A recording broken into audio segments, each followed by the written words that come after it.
ជំរាបសួរបងប្អូនទាំងអស់គ្នាថ្ងៃនេះខ្ញុំធ្វើមាន់លីងម្ទេសគ្រាន់តែបងប្អូនឃើញផ្សែងហុយពីក្នុងខ្ទះហ្នឹងក៏ដឹងដែរថាពេលខ្ញុំឆាម្ហូបនេះខ្ញុំឆ្លក់ម្ទេសខ្លាំងប៉ុណ្ណា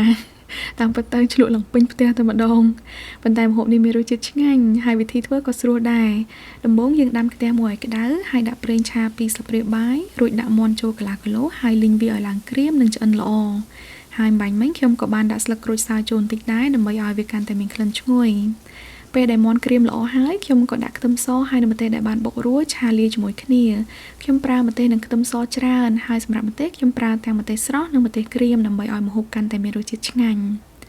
បន្ទាប់មកពេលដែលខ្ទឹមសនិងម្ទេសឈ្ងុយល្អហើយយើងអាចដាក់គ្រឿងផ្សំរសជាតិមានដូចជាទឹកត្រី1ស្លាបព្រាបាយទឹកប្រេងខ្យង1ស្លាបព្រាកាហ្វេនិងស្ករកន្លះស្លាបព្រាកាហ្វេម្ហូបនេះអត់ត្រូវការគ្រឿងផ្សំច្រើនទេ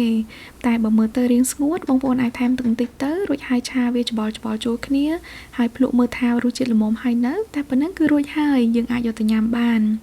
ហើយខ្ញុំសូមបញ្ជាក់បងប្អូនត្រង់ចំណុចមួយថាម្ហូបនេះខ្ញុំដាក់គ្រឿងតែបន្តិចអញ្ចឹងបើបងប្អូនដាក់គ្រឿងតាមអ្វីដែលខ្ញុំប្រាប់ម្ហូបអាចនឹងសាបឬក៏អត់ត្រូវមាត់បងប្អូនទេ